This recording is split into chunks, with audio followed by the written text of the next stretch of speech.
Hello, Mike Ako, and good afternoon. Mahalo for joining us today.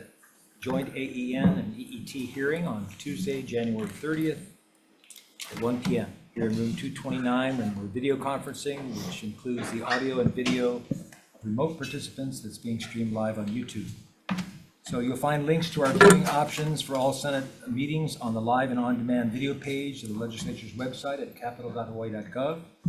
And in the unlikely event that we have to abruptly end the hearing due to major technical difficulties, the committee will reconvene to discuss any outstanding business at 2 p.m. on Thursday, February 1st in CR 229 during the EET's time slot, and a public notice will be posted on the Leg's website.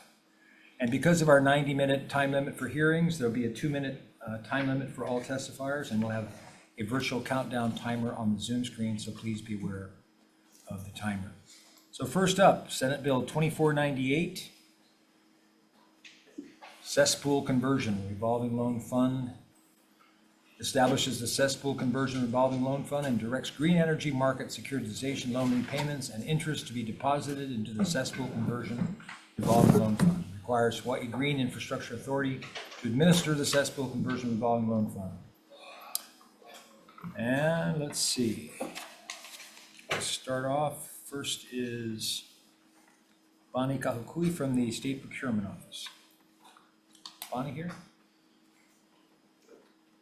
Okay, in opposition, next is Gwen Yamamoto Lau from the Hawai'i Green Infrastructure Authority. Good afternoon, chairs, vice chair, and members of the committee. Gwen Yamamoto Lau, Hawai'i Green Infrastructure Authority. I stand on my written testimony in support of this bill. I just wanted to address some of the concerns that the procurement office had. Similar to our existing loan program, when we are hiring contractors to implement a program, of course, we will follow procurement rules, but in administration of a program, we already have a loan servicer that we use, and therefore it just doesn't make sense for us to procure another one and then have all of these loans on different platforms. And that's why we're asking for the exemption for the administration of the program. Thank you. Sorry, I forgot the official. Now it's official. No, that's okay. We got her on tape. All right, next is Leah Laramie from the Climate Change Commission. Hello, Leah. Hello, chairs, vice chair, members of the committee. My name is Leah Laramie with the Hawaii Climate Change Mitigation and Adaptation Commission. Stand on our testimony in strong support of this bill and available for questions. Mahalo. Hello, Leah. Department of Health.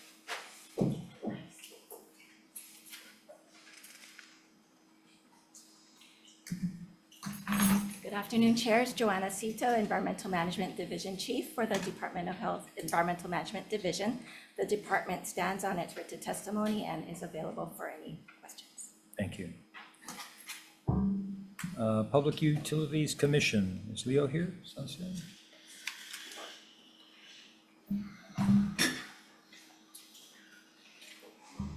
Chairs, Vice Chair, members of the committees. Leo Sunchen, Chair of the PUC.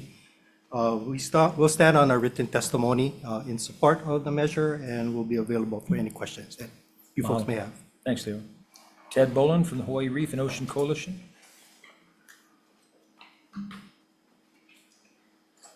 Thank you, Chair Cabard, Chair DeQuate, Vice Chair Richards. Ted Boland for the Hawaii Reef and Ocean Coalition. I previously was a Deputy Attorney General representing the Department of Health on wastewater matters for 15 years. So I've been doing cesspools for so long that when people think of me, they think of cesspools.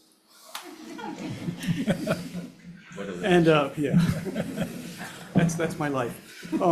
But we strongly, Hawaii Reef and Ocean Coalition strongly supports this bill because it provides a way to finance. We have been studying the heck out of the cesspool issue for many years. I was on the cesspool conversion working group for 4 years, and we came up with a lot of important conclusions that are reflected in bills this year that I hope will pass. But this one is to address the key issue of funding. And it enables, using the GEMS, system that was referred to, it enables borrowers who otherwise might not qualify to get some money from banks without using general funds that would enable them to upgrade cesspools. So I think it's a really good idea. and Gwen has talked some about it, can answer more detailed questions.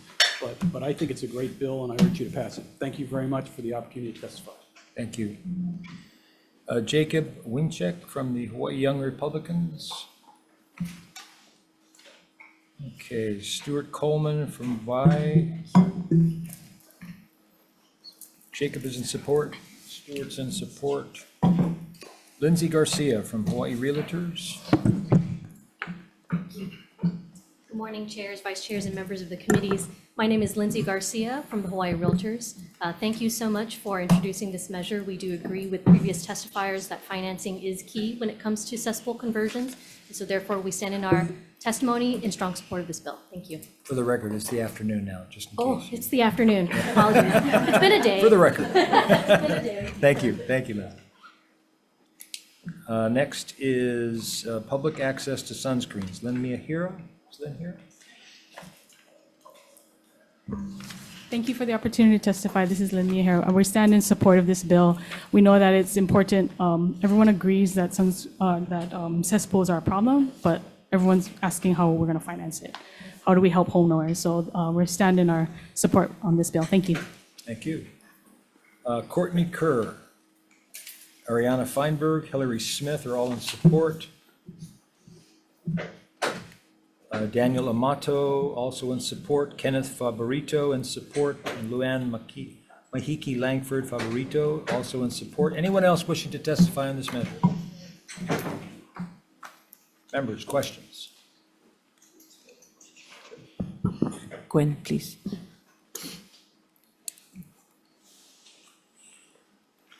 Thanks, Gwen. If the revolving loan fund is established, how much in loans do you expect to make in a year? So approximately 2 million, around there, a principal returns back, gets paid back. So it depends on the cost of the cesspool. It ranges from 25 to sometimes I hear $100,000 if it's underwater. So it just depends on the amount of funding that we have and the demand for the financing. And then how much you bring in now? In funds, how much do you bring in now? It's about two, because what this is the loan repayment. So that we make the solar loans, and as the loans get repaid, about 2 million or so in principal gets repaid, which we will then repurpose for cesspool conversion financing. And then the full-time position is necessary for upping? For this particular program, yes. And if I could just add one more thing, one of the other things that I met with the Bankers Association yesterday, and the state cannot, we just don't have enough funds to do it all ourselves. And so we were looking at exploring possibly credit enhancement so that we can help them make loans on to convert cesspools. And then what we would be left with is just the ones that the banks are not able to take care of. Okay, and then that would be loans and not grants? Right, from the banks, yeah, loans. Okay, thank you. Thank you. Okay. And did anyone from procurement show up? I had a question for procurement, but if not. Okay. So, members, we're going to go ahead into decision-making right now, since we have a lengthy agenda coming up with the ET. So the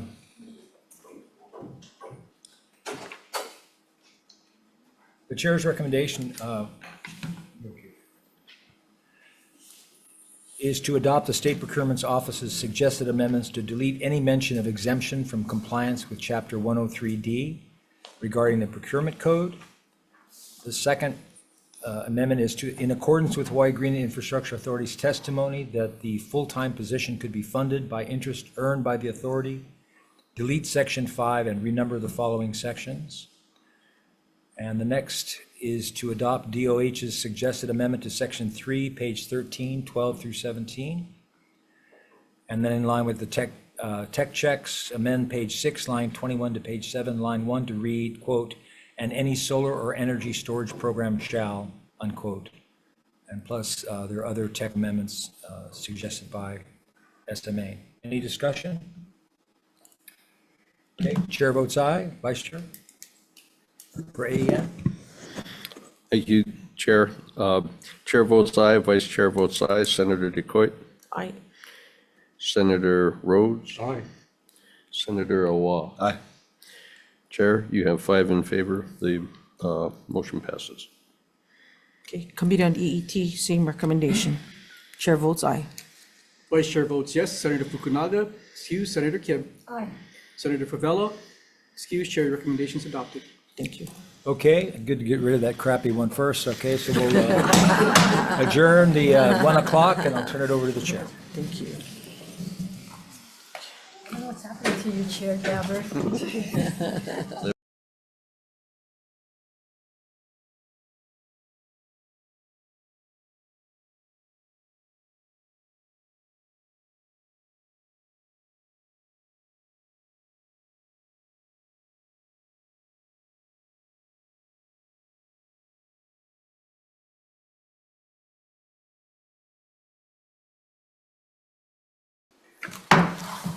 Hello and welcome to the Senate Committee on Energy, Economic Development and Tourism.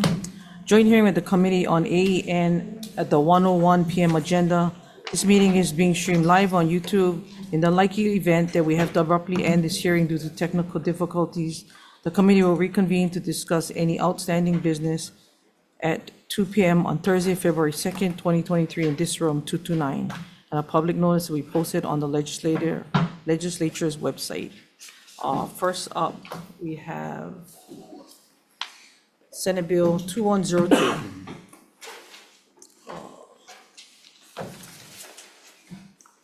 First testifier, Department of Research and Development, County of Hawaii, in opposition. Testifying, Department of Environmental Services, City and County of Honolulu, in opposition. And here to testify, please. Good afternoon, Mike O'Keefe with the city's Department of Environmental Services. We'll just stand on our written testimony. Thank you. Thank you. Next up, Chief Energy Officer.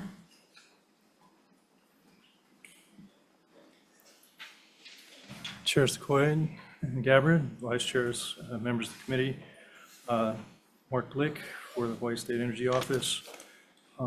We stand by our comments on Senate Bill 2102, but want to point out that particularly with our decarbonization study, taking away options for renewable energy inputs is probably not the best idea. If you're concerned about greenhouse gas and carbon dioxide, you might want to perhaps institute carbon intensity standards. I'm willing to answer any questions you might have. Thank you. Thank you. Next up, Leo Asuncion with PUC.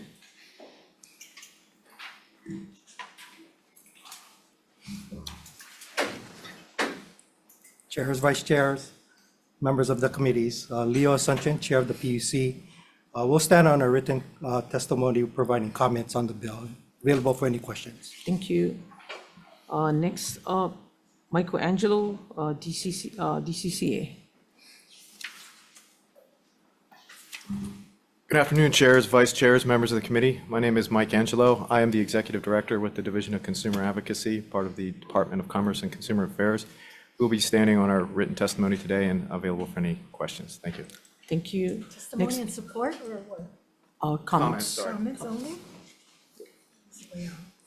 Next up, University of Hawaii, Richard Rochellio with comments.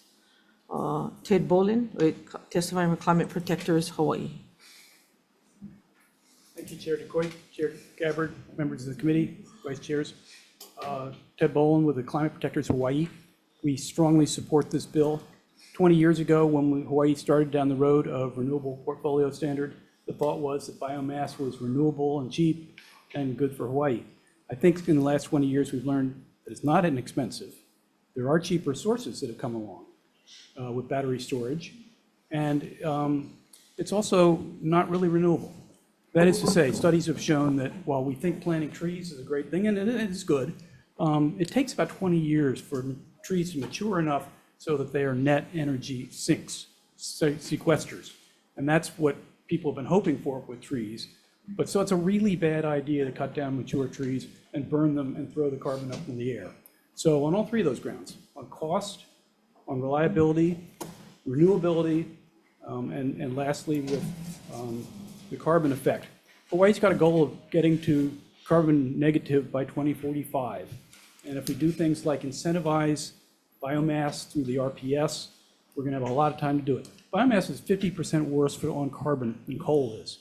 So it's a really bad idea to incentivize a plant that's going to put a lot of carbon up into the air and take a lot of sequestration value out of the ground. Therefore, we support this bill. The RPS should be limited to things that are renewable and good for Hawaii, and not things that cause air pollution like burning trees does. So that's why we support this bill. Thank you for the opportunity to testify. Thank you. Next up, Melody Aduja, Environmental Caucus of Democrat Party on Zoom. Good afternoon, chairs, vice chairs, and members of the committee. My name is Melody Aduja. I'm co-chair of the Environmental Caucus of the Democratic Party, and we rise in support of SB 2102. The caucus supports this bill because power plants that burn fossil fuels, wood, or trash are major contributors to climate warming. NASA has indicated that once CO2 is emitted, it stays in the atmosphere for 300 to 1,000 years. 20 years ago, the legislature established the state's renewable portfolio standards to ensure that electric utility companies transition to renewable energy. At that time, biomass was considered to be carbon neutral energy source, but we have since learned that this is not true. EPA shows that burning trees emits 50% more CO2 than burning coal, and burning trash emits 65% more CO2 than coal. H-Power's trash burning continues on Oahu and tree burning continues on Kauai, emitting greenhouse gases far in excess of what it would have been if burning coal or oil. Burning biomass is inefficient because wood is a less energy dense fuel, and more trees must be burned to achieve the same amount of energy as coal. This is why wood burning releases 50% more CO2 per unit of energy than burning coal. In addition, CO2 emissions burning trash or trees also releases many other air pollutants that harm human health and the environment. To make the same amount of energy as a coal power plant, trash incinerators releases 65% more CO2, 3 times as much in nitrogen oxides, 5 times much more in mercury, 6 times as much in lead, and 27 times more in hydrochloric acid. Trash burning is also inefficient because it is the most expensive and polluting way to manage waste and to make energy. It's more harmful to burn trash and landfill toxic gas than to landfill waste directly. Thank you very much for this opportunity to testify. Please pass 2102. Thank you. Good timing. Next up, Dave Malinek for Greenpeace Hawaii on Zoom. Dave. Dave, you think your mute is on? We can't hear you. Tech, we have a problem with hearing the testifier? Dave, we cannot hear you. IT.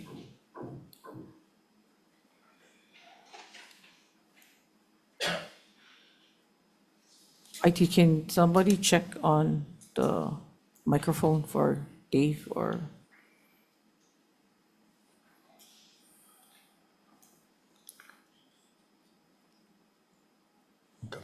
Okay, we'll come back to you.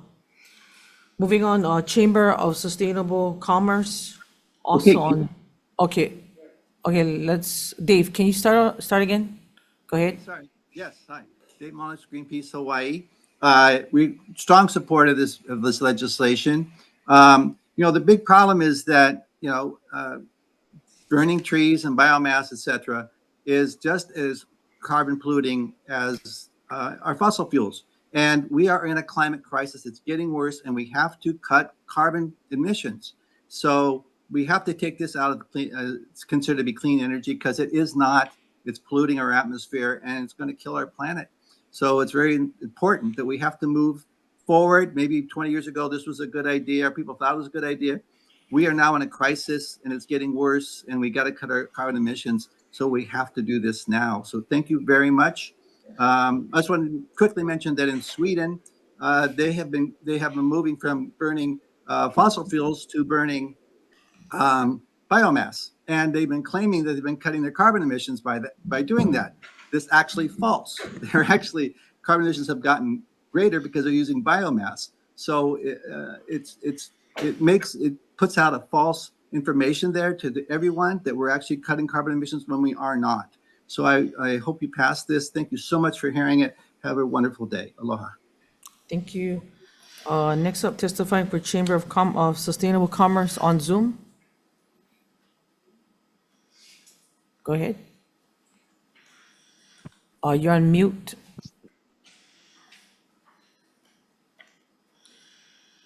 Chamber of Sustainable Commerce. They're not present on Okay. Zoom, Chair. Okay, next, Mike Ewell, testifying on behalf of Energy Justice Network on Zoom. Thank you, Chair.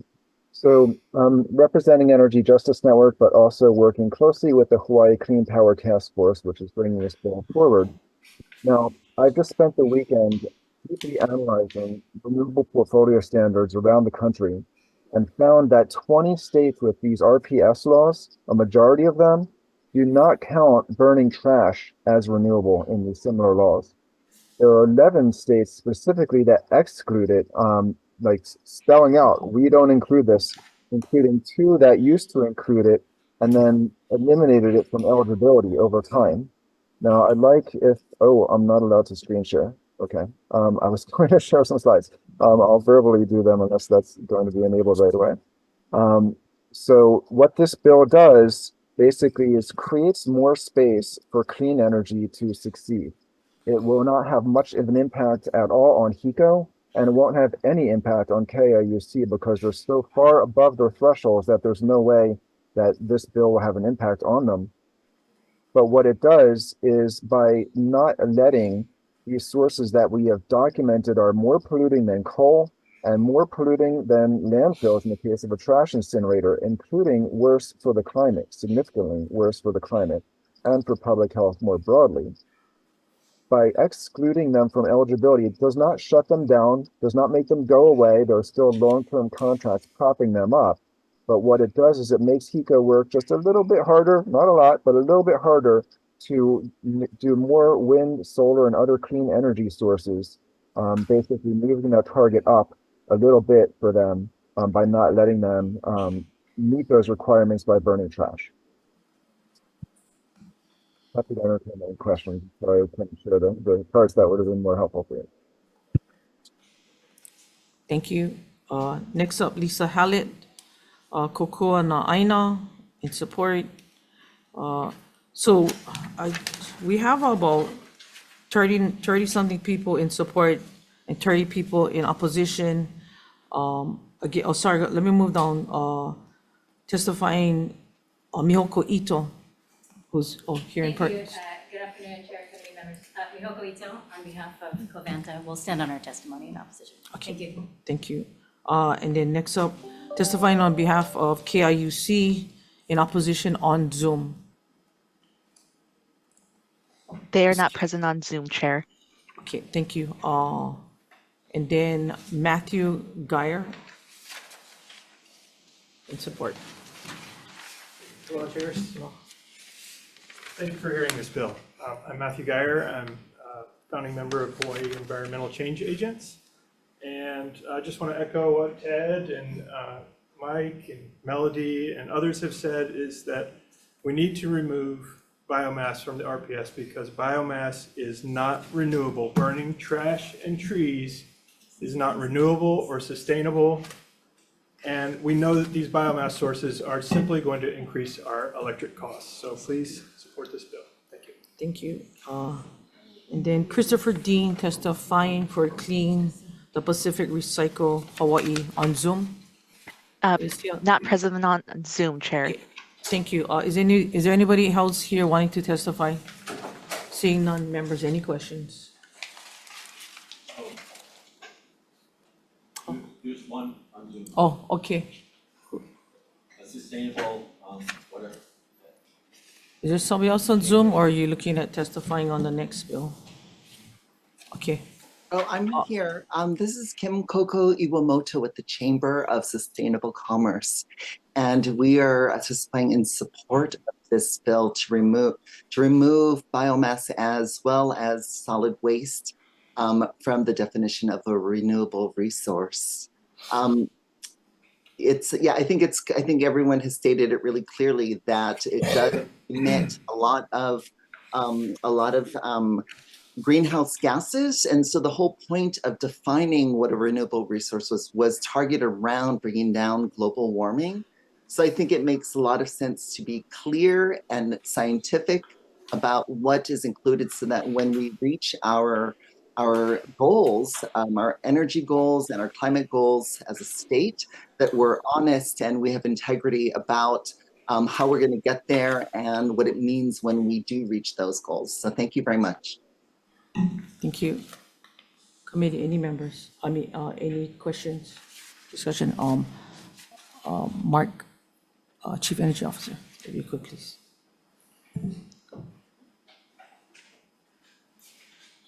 So I just have a question. If we want to reduce carbon emissions and eliminate biomass from the renewable energy, renewable portfolio standards definition of renewable energy, what would we do with the biomass waste that we do not burn? Yeah, I mean, the biomass waste would still, you're talking about the residual after the burning? Yeah. Yeah, I mean, that has to go to waste management or to landfills. You're talking about the residual waste? Yeah, the unburned materials from waste to energy. So one is that we've talked about diversity, and as you've seen in the past month, we've had blackouts. I think today the Big Island had another blackout. Could Hawaii face the challenges in maintaining any grid reliability without biomass, especially during periods of peak demand? Well, certainly we're relying on biomass today at the Covanta plant. That's 60 megawatts of renewable, of what's now currently considered renewable energy, but it's firm power. So you would certainly want to continue doing that to maintain grid reliability. Okay, thank you. Question. Senator Kim. Yeah, as the Hawaii State Energy Office, what's your position on this? You've just put comments, but what is your position? Our position is that in the way that it's written, it doesn't make sense to remove it from a renewable energy definition.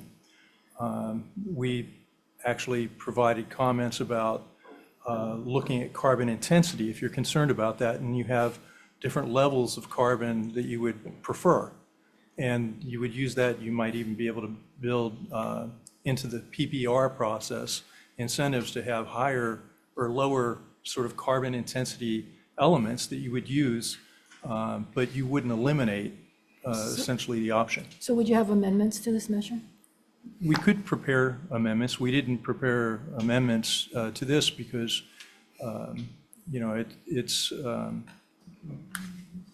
we're prepared to do that. Okay, because, you are the Energy Office, so we will rely upon some of your recommendations or advice as to some of these things. So I would think you would want to give us more than just saying comments at this point. No, we're happy to, if the concept is to amend this with a methodology. Is that your recommendation, though, that we amend it? Yeah, yes. Good, thank you. Senator Wakai. Thank you. Mr. Glick, the supporters of this measure point to two areas that are cost and reliability. So I want to address both of those issues.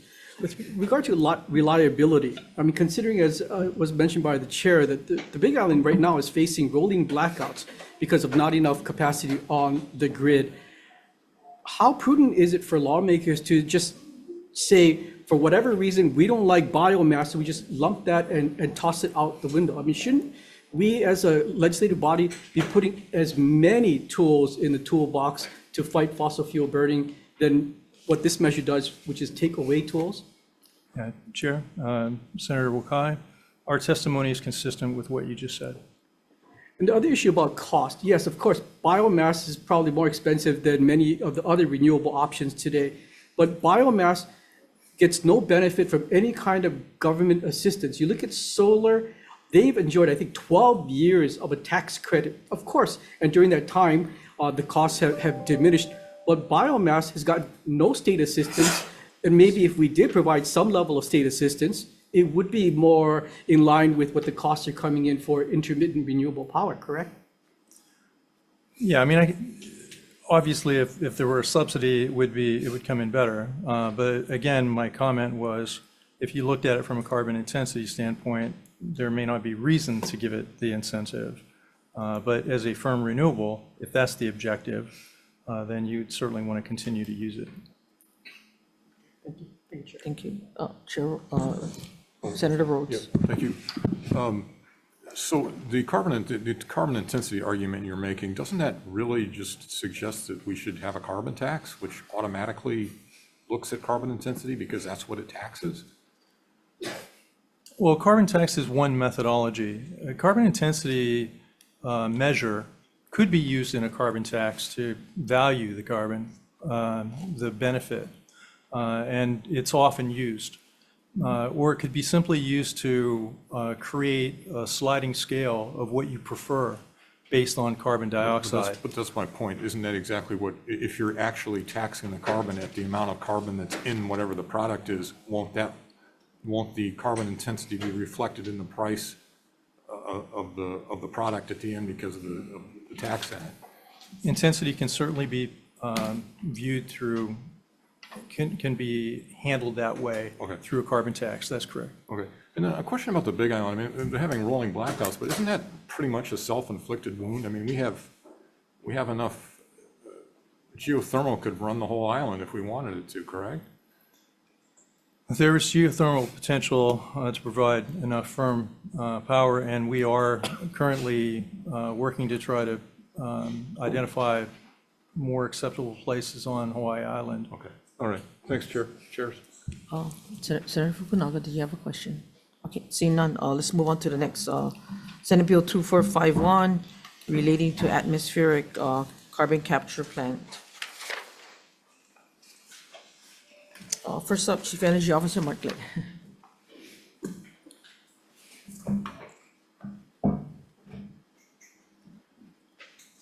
Thank you, Chair DeCoit, Chair Gabbard, Vice Chairs, members of the committee.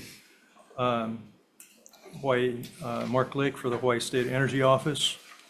Would like to just elaborate a little bit on, we certainly stand by our comments on Senate Bill 2451, and certainly appreciate the opportunity whenever we can to work with our good colleagues at HNEI on studies. We think that this measure might be a bit premature based on the economics of carbon capture and moving forward rapidly on a carbon capture plant.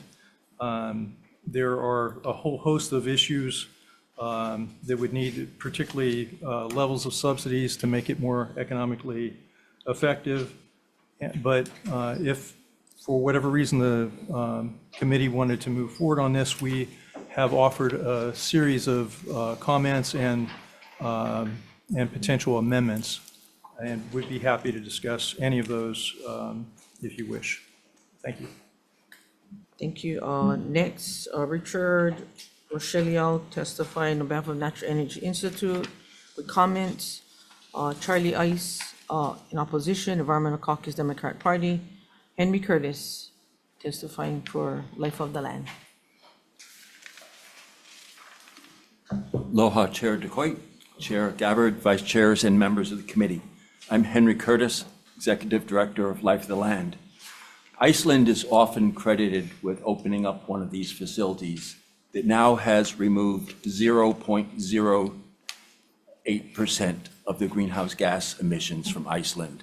It is a very new technology, and apparently the purpose of this bill is somebody in the federal government is looking to throw money at somebody, and Hawaii might be that case. But those are the comments only. Thank you.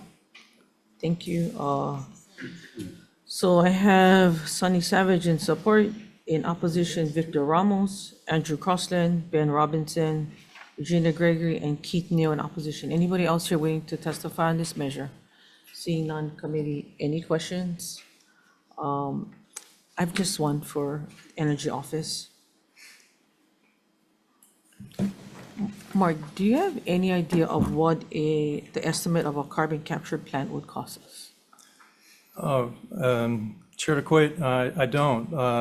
The technology at this stage is quite early. It would be extremely expensive, but we could certainly try to give you a ballpark number. Do we have any ideas?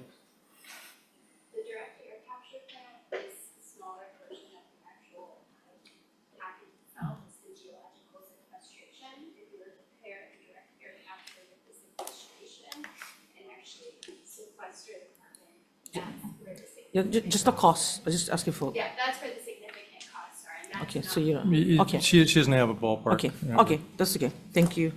And just to elaborate on the point, though, there would be two big numbers. And as we pointed out in the testimony, it's whether or not it's just direct air capture or whether it's also carbon storage as well. So it could either be a big number or a much bigger number. Thank you. Okay, moving on, SB 2525 relating to taxation. First up, climate change mitigation in person. Chairs, vice chairs, members of the committee, Leah Laramie with the Climate Change Mitigation Adaptation Commission stands on our testimony in support and available for questions. Mahalo. Thank you. Next up, Hawaii Green Infrastructure Authority in support. Testifying, AG Deputy Attorney General Ann Lopez in person.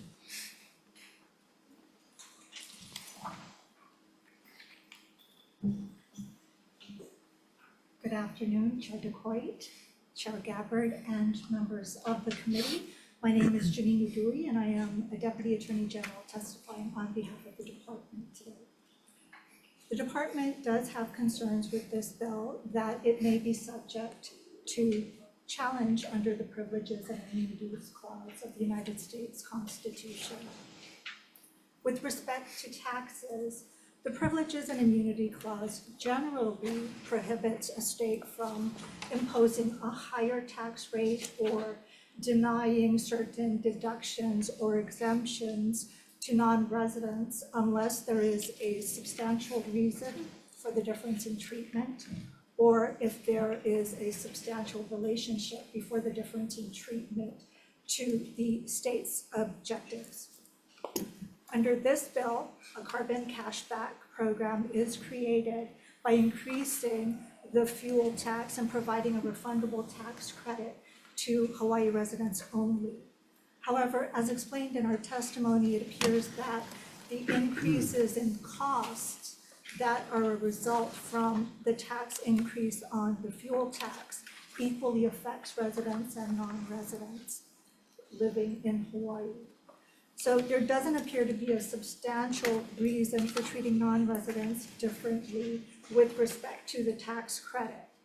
To remedy this issue, the department recommends removing the word resident in certain sections of this bill. Thank you for allowing the department to comment. I will be available for questions. Thank you. Next up, Department of Taxation, in person. Chair, Vice Chair, members, my name is Eliza. I'm here from the Department of Taxation. The Department of Taxation stands on our testimony. I'll be available for questions. Thank you. Thank you. Comments? Thank you. Testifying on behalf of Hawaii State Energy Office. Mark.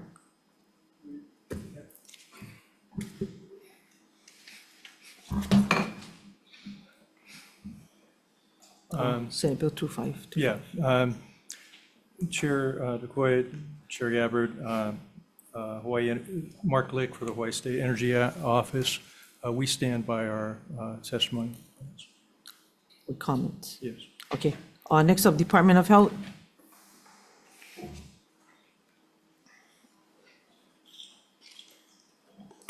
Good afternoon, Chair DeQuate, Chair Gabbard, and members of the committee. My name is Grace Simmons. I represent the Department of Health, and I'm the Program Manager for the Hazard Evaluation and Emergency Response Office.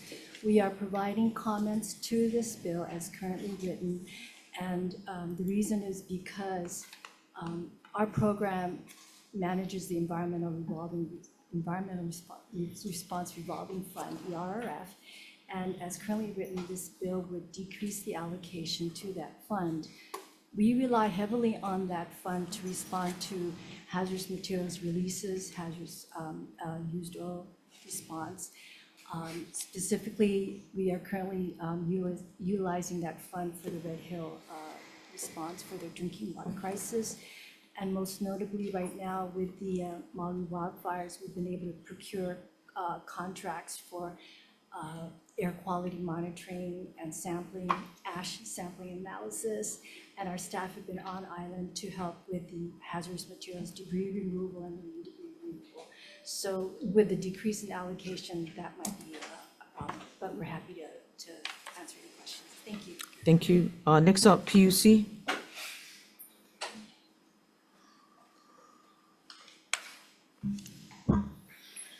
Chairs, vice chairs, members of the committees, Leo Asuncion, chair of the PUC. We'll stand on a written testimony supporting the intent and providing comments available for any questions. Thank you. Next up, Budget and Finance with comments. Next up, Chamber of Sustainable Commerce on Zoom. Thank you. Thank you, chairs.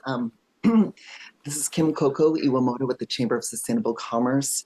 I'm testifying in support of this bill. Obviously, with the US federal government providing more than $20 billion in subsidies to the fossil fuel industry in 2022, the challenge for Hawaii becomes how do we capture these federal tax dollars that our residents are paying and expose the true costs of fossil fuels and invest those monies locally in non-greenhouse gas fuel sources and social enterprises that support equitable participation in greenhouse gas reduction efforts. So we support on condition of making amendments to this bill. Specifically, while we support the tax credit rate of for the lower 75% income households, for the top 25%, I prefer, because that refund would have lesser support for those families and those households, to redirect those resources to social benefit programs that will have a direct and immediate reduction to greenhouse gas emissions, such as, but not limited to, making bus transportation on all the islands free with more robust routes, with more express lanes, broader schedules, and a larger fleet of electric solar buses.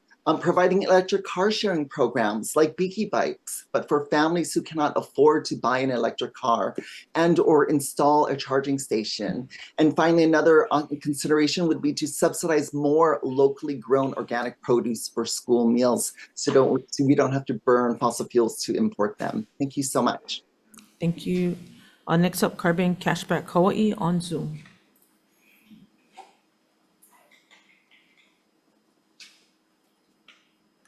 You're on mute. Can you unmute, please? You're still on mute. Okay, yeah. Okay. Aloha, chairs, vice chairs, and committee members. My name is Noel Marin. I'm testifying on behalf of Carbon Cashback Hawaii. We're in strong support of SB 2525. Our organization advocates for policies that help reduce our fossil fuel dependence while allowing people to fairly transition to a sustainable and resilient future. We believe that SB 2525 is such a climate policy. It creates a predictable and equitable transition as it introduces a gradually increasing price on carbon while providing households with the financial means to adapt. It will not grow government as it will use existing mechanisms, and it's also designed to be revenue neutral. Importantly, it will accelerate our transition away from fossil fuel imports by creating stronger incentives for clean energy. It's clear that we must expand our sites on homegrown renewable energy sources. We talked about geothermal earlier. There's also biofuels. We've also had a lot of conversation around green hydrogen, and all this to augment solar, wind, and storage. Our efforts in this area will be accelerated by stronger tension to transition away from fossil. SB 2525 will increase this tension. I must say that this is not a silver bullet. It's just one of several things that we need to do to achieve our goals. However, it is a key policy as it will create the society-wide signal that will move us towards the future that we are striving for. Please support this. Mahalo for this opportunity. Thank you. Next up, Chris Cofield in person. Not here. Next, Ronald Riley, Citizens Climate Lobby in support. Ulupono in support. Henry Curtis in opposition in person.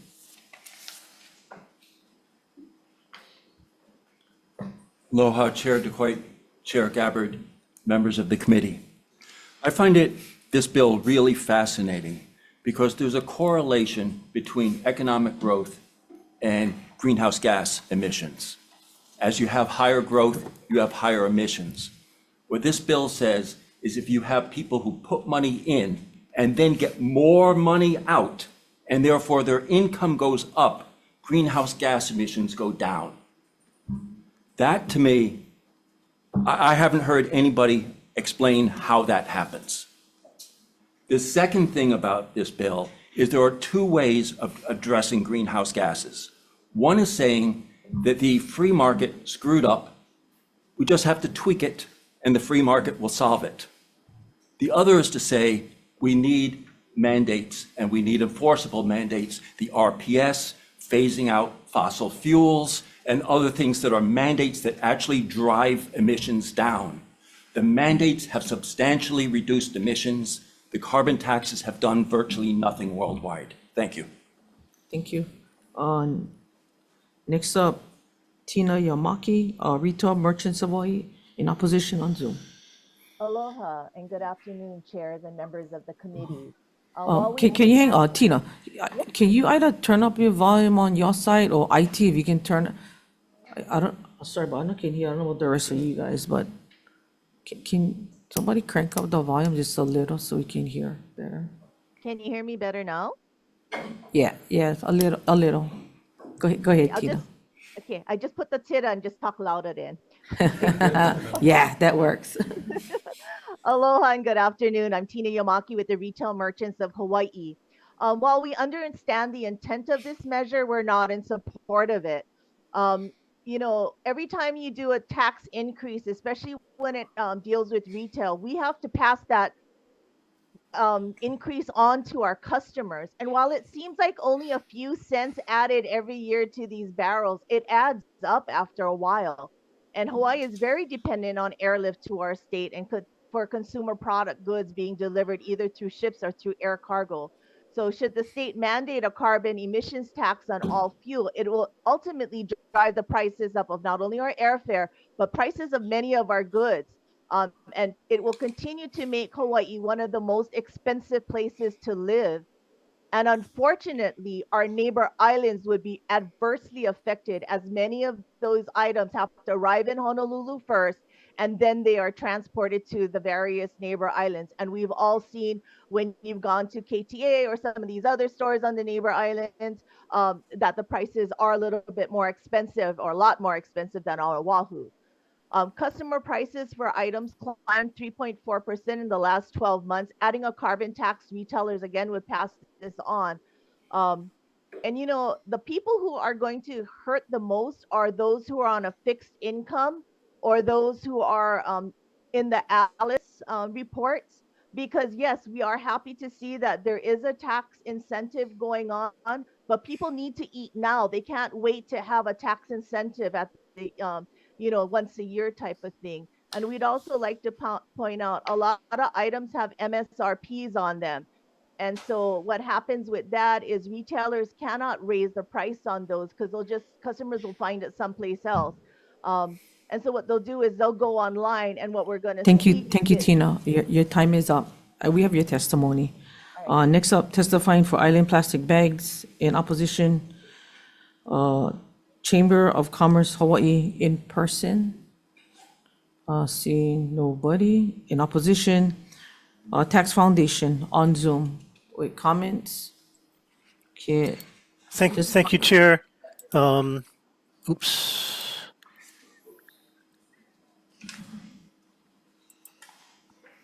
Okay, there we go. Thank you, Chair. Chairs, members of the committees, Tom Yamachika from Tax Foundation of Hawaii.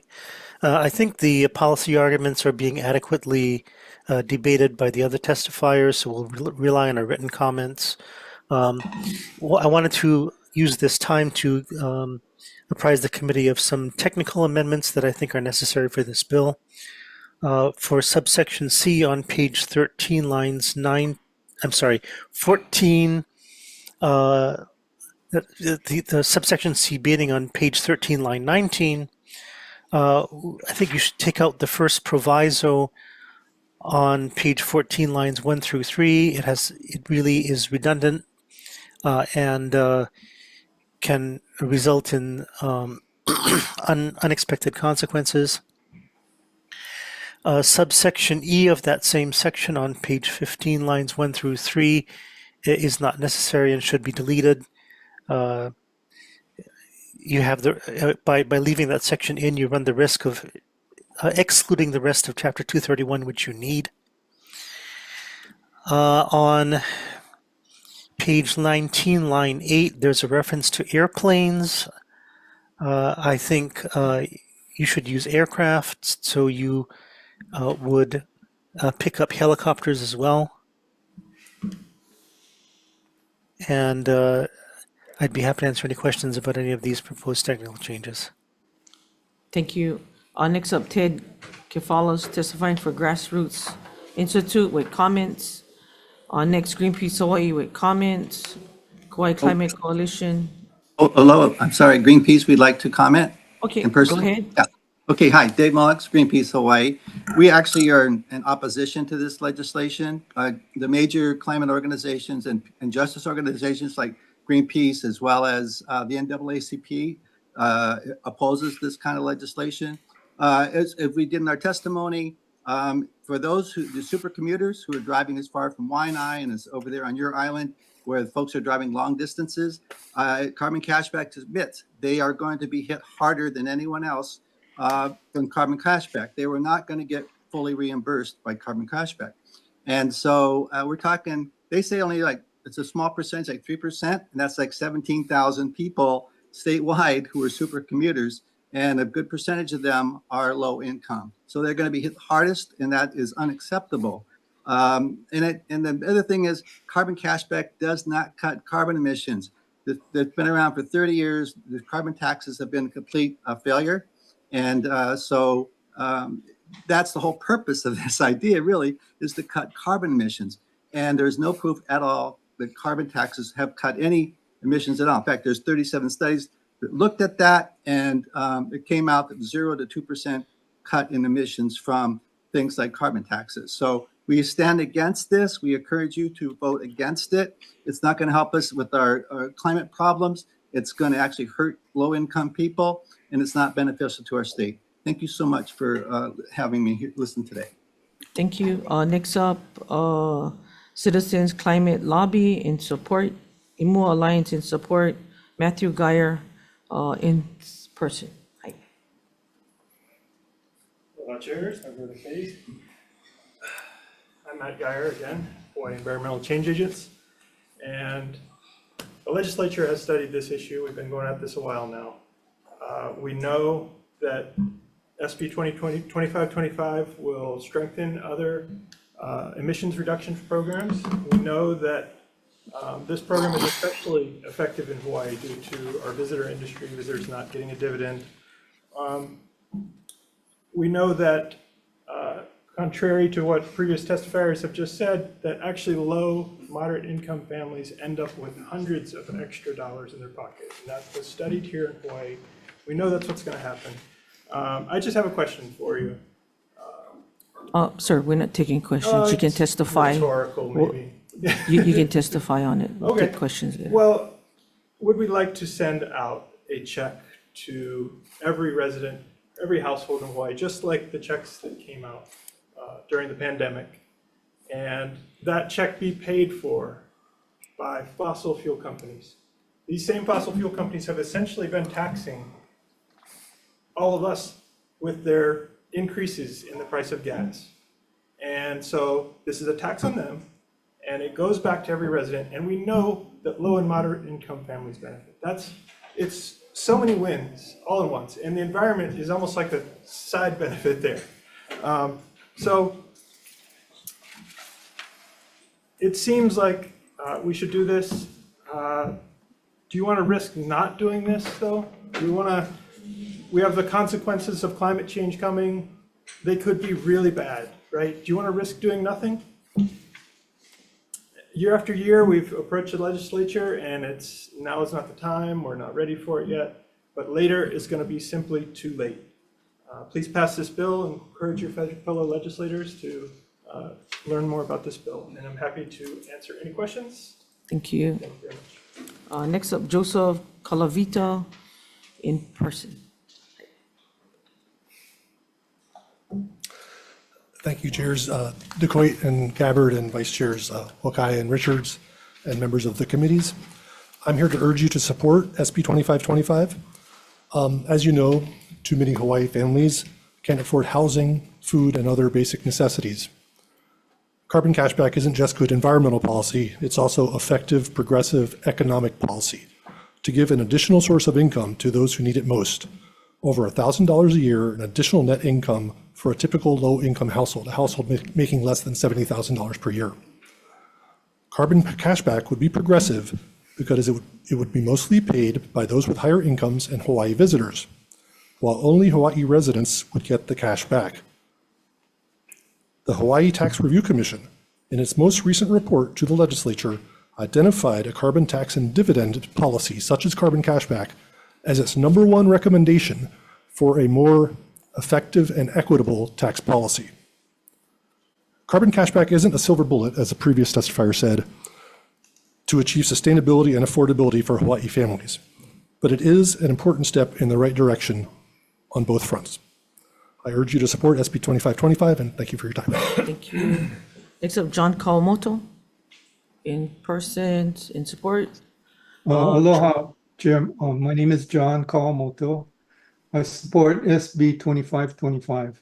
This bill is designed to reduce Hawaii's consumption of fossil fuel, which has been integrated into our economy and into our lives for more than a century. For example, it is a major component of electricity generation, the transportation sector, industry, and even food. Fossil fuel makes life so convenient that many people refuse to let it go, even gradually, despite its threat to the livability of the planet and the risks it poses for future generations. This bill nudges them in the right direction. This joint committee passed a similar bill in 2020, stating that it was in accord with the intent and purpose of the bill. Unfortunately, it subsequently died in the House. Of course, committees may change their minds because conditions change and a bill may become less relevant than it was before. But the opposite happened in this case. Climate scientists say that it is even more crucial now to take action to mitigate climate change because conditions have deteriorated so much in the past 4 years. Global temperatures are rising faster than previously expected. Ice sheets in Greenland and Antarctica are melting faster. Sea level is rising more quickly. Reefs are dying more quickly. Wildfire seasons are longer, and weather events are more extreme. Human activity is largely the cause of climate change, and humanity as a whole must take vigorous action to mitigate future climate devastation. Please pass SB 2525. Mahalo. Thank you. Next up, Charles Cox. Aloha. Yes, I'm Charles Cox, and I am clearly in support of 2525. We, as you know, we have been increasingly have more and more disasters, climate-related disasters. Have you ever heard of wildfires? Ever heard of flooding, houses falling to the sea, roads, highways we're gonna have to move? We're gonna go broke trying to replace all these things. We just can't afford it. I don't want to repeat everything everybody else has said, but We do have ice melting. The ocean's coming up. It's even starting to affect buildings in Waikiki. For years, the scientists have predicted that this is going to be a serious problem. Carbon dioxide and the other greenhouse gases, this one's dealing with carbon dioxide, are a very serious threat that we have to deal with. We're concerned about mandates that suddenly cause blackouts and things. This is something that will nudge us just very slightly to start getting away from burning fossil fuels. So anyway, I'm clearly in favor of this, and I hope you will help implement this bill. It'll help us all. Thank you. Thank you. Next up, Doug Hagan on Zoom. Senators of the EET and AEN, now is the time to reduce pollution from fossil fuels. We cannot wait any longer. This policy is the opportunity to reduce the emissions equivalents of over 400,000 tailpipes, that's nearly 500,000, in Hawaii every year. The carbon cashback bill starts at a mere nickel per gallon. It is efficient, it is effective, and most importantly, it is equitable. Please act now to give our children and grandchildren a livable planet. Please act boldly and vote to pass this bill. Later is too late. Thank you. Thank you. Next up, Paul Bernstein on Zoom. Aloha, Chairs DeCoit, Gabbard, and members of the committee. My name is Paul Bernstein. I'm testifying in strong support of SB 2525, or carbon cashback. As folks have said, the science is clear. We face a global climate crisis. We know that greenhouse gas emissions are causing this crisis, and therefore we must reduce our emissions. There are many policies from which to choose to bring about reductions in emissions. But after working on climate policies as an economist for over 25 years, I know of only one policy that addresses emissions at their source, provides financial relief for households, and is revenue neutral. This policy is carbon cashback. It's been successful in British Columbia, which encouraged the rest of Canada to also adopt carbon pricing. In regards to economic impacts, they have been found to be very minor in British Columbia, just as the UHERO study found that the impacts on Hawaii's gross domestic product would be the difference of, after 20 years, the economy rising by 39% versus 40%. So again, extremely minor impacts. Regarding a question about how the policy works, just think about Pepsi and Coke. You raise the price on Coke, you're going to go to Pepsi. You're going to go to Pepsi, businesses are going to go to Pepsi. There's going to be a movement away from Coke. Now the part about giving the money back. Okay, so the money all goes back to people, right? Well, you're not going to just take all that money if you get it in a lump sum and just decide to turn around and buy Coke. No, you're going to go and buy other products that you like. And when the money is as substantial as one of the testifiers said, you'll be able to buy very meaningful products and help you with this transition. So I encourage you folks to pass this bill out of your committees for the sake of our environment, our economy, and future generations. Mahalo. Thank you. Next up, Barbara Best on Zoom. Before you go on, I will remind you, we have a lot more on this agenda, and we have to stop this at 2:30. So if you guys can summarize, it would be very helpful. So go ahead, Barbara. I think you're on mute.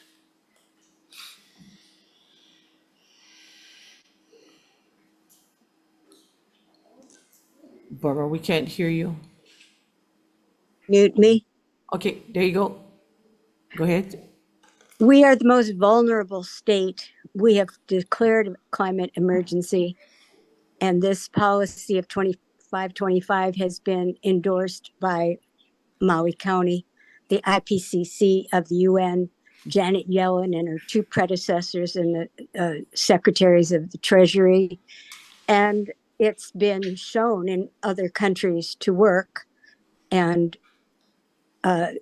it's also been introduced federally by a different name of carbon fee and dividend. And this is a vital bill to make a cleaner, healthier environment for us and our fellow creatures. And that'll be a foundation for Hawaii to flourish with balance and beauty. That's added to the written testimony I have sent. Thank you very much for this opportunity. Thank you. Next up, Eldon Collinson on Zoom. Aloha chairs, DeCoit and Gabbard, and members of the committee. Mahalo for the opportunity to testify in strong support of SB 2525. I am Alden Collinson. I'm a 17-year-old resident on the Big Island. I support SB 2525, also known as the Carbon Cashback Bill, because it addresses economic inequality and climate change. To reach the state's 100% clean energy goal by 2045, we must disincentivize non-renewable fossil fuels.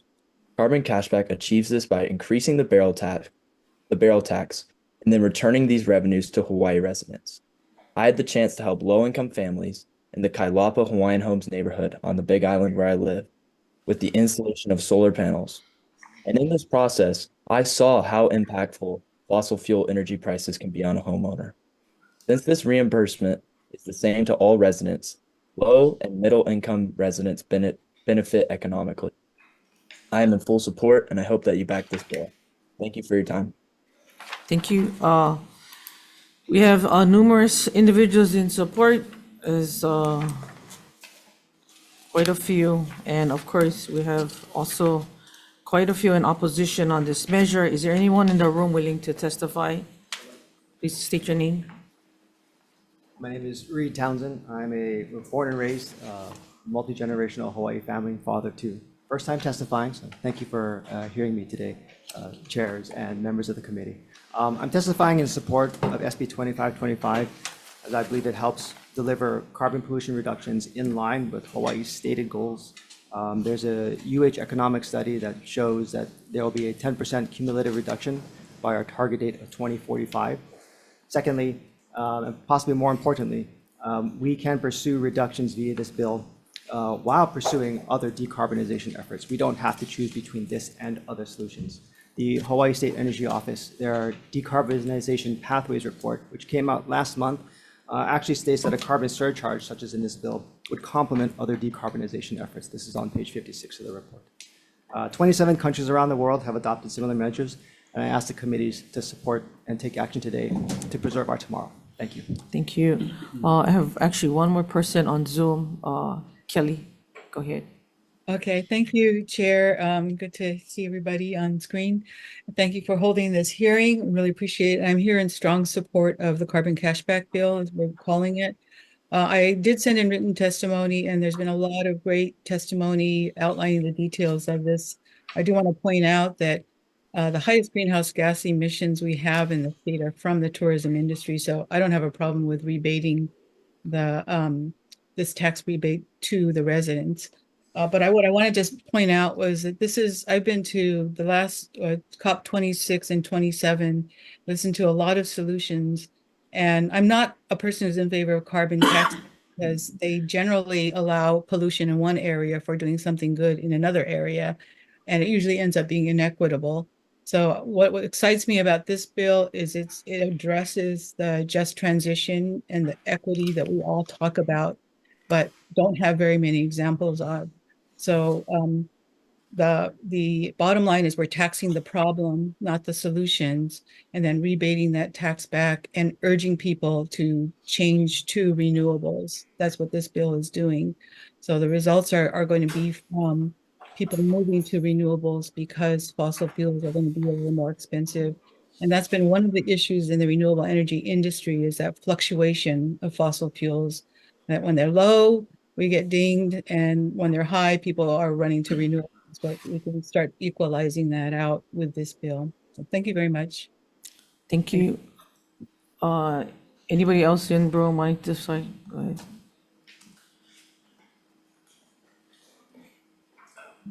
Aloha, chairs and members of the committee. My name is Sumner LaCroix. I'm a senior research fellow at University of Hawaii Economic Research Organization. I'm one of the authors of the Hawaii State Energy Office and UHERO report on the carbon tax. I just had 3 small points to make. Point 1 is that I think this bill is more politically palatable and has less possibility of an economic shock because the initial tax rates have been lowered so much. So the first 5 years, the tax rates are much lower than bills which this committee has seen in earlier years.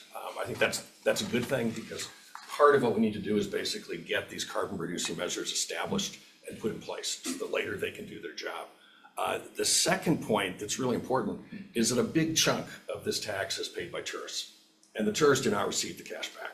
That's one reason why in the UHERO State Energy Office report, we found that the average resident gains. That's the average resident. Not everybody's going to gain, but the average resident gains because that all that tax money paid by tourists is redistributed back to local residents.